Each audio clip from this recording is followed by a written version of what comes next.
செய்தி 13. வேதாகமம் ஒரு தெய்வீக காதல்.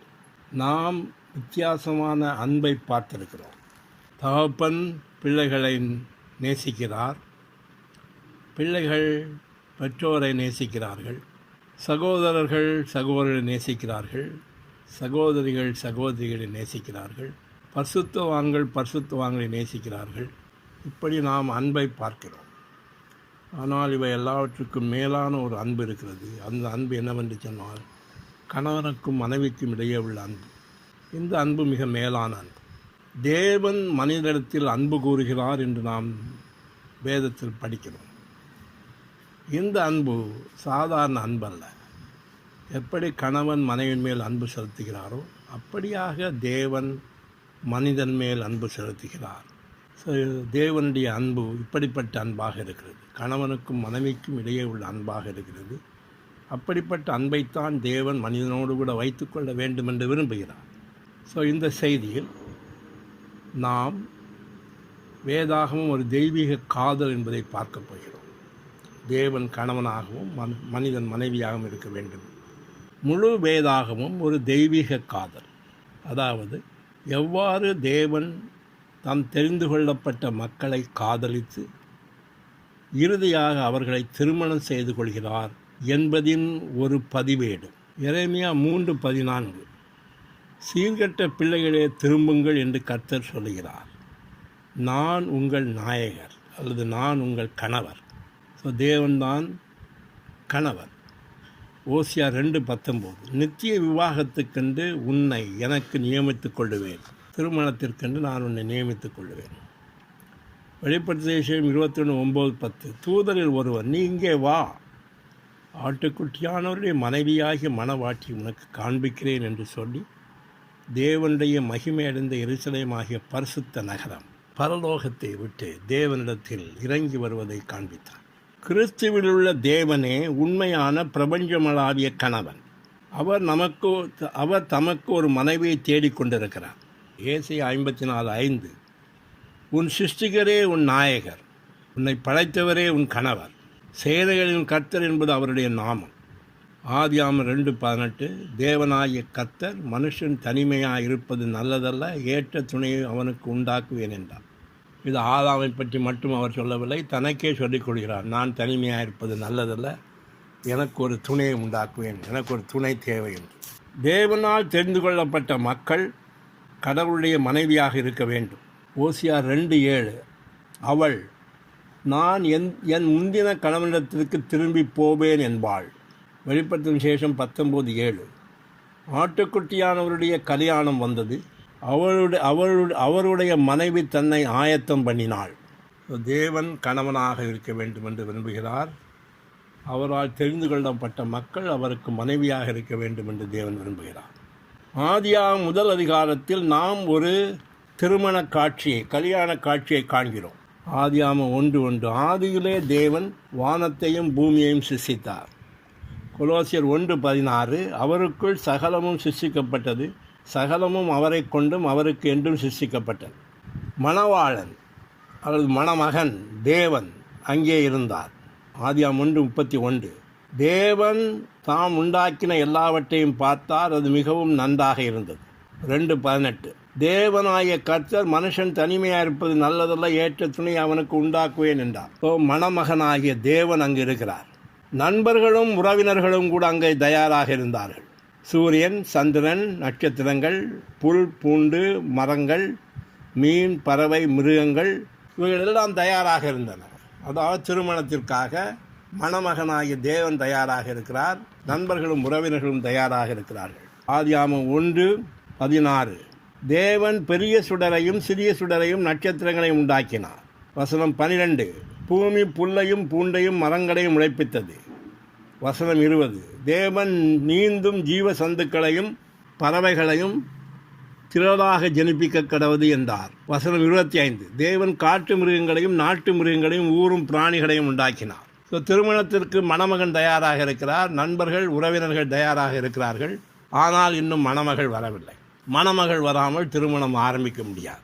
இறுதியாக மணமகளை, அதாவது மனிதனாகிய ஆதாமை தேவன் கொண்டு வருகிறார்.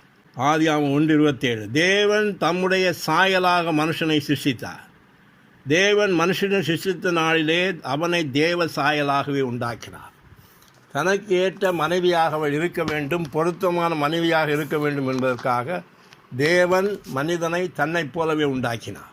இப்படியாக நாம் ஆதியாகமம் 1 அதிகாரத்தில் ஒரு திருமண காட்சியை பார்க்கிறோம்.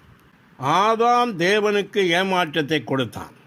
ஆதியாகமம் 3:9. தேவனாகிய கர்த்தர் ஆதாமை கூப்பிட்டு, நீ எங்கே இருக்கிறாய் என்றார். 6:3.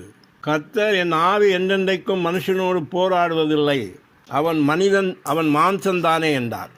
ஆதாம் ஜீவ மரத்தில் பங்கு பெற்றிருப்பானேயானால் அவன் கணவனாகிய தேவனை சார்ந்து கொண்டு ஒரு மனைவியாக இருந்திருப்பான். ஆதியாகமம் 2:9. தேவனாகிய கர்த்தர் தோட்டத்தின் நடுவிலே ஜீவ விருட்சத்தை முளைக்க பண்ணினார்.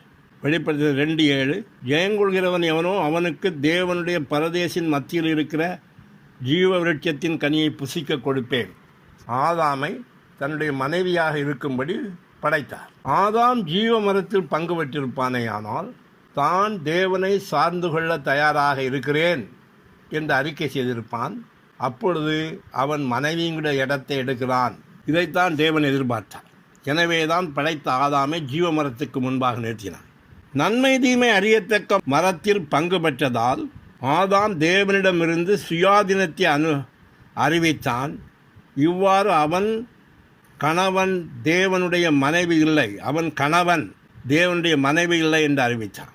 நன்மை தீமை அறியத்தக்க மரத்தின் பங்கு பெற்றதால் ஆதாம் தேவனிலிருந்து சுயாதீனத்தை அறிவித்து தான் கணவன் என்று அறிக்கையிட்டான். தேவனுடைய மனைவி இல்லை என்பதை சொன்னான். ஆதியாகமம் 2:17. நன்மை தீமை அறியத்தக்க விருட்சத்தின் கனியை புசிக்க வேண்டாம், நீ அதை புசிக்கும் நாளில் சாகவே சாவாய் என்றார்.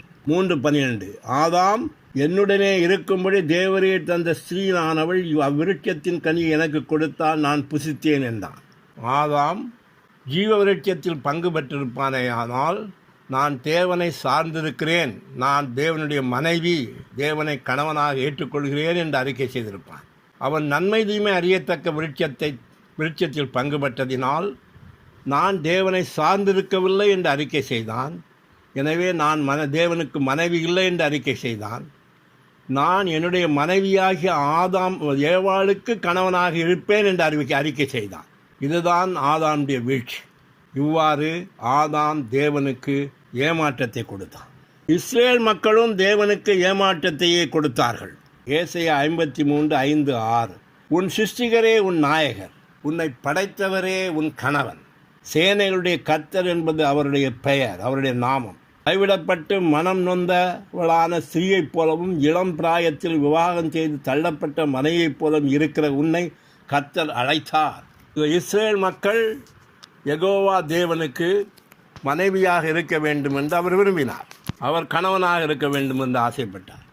எரேமியா 3:1.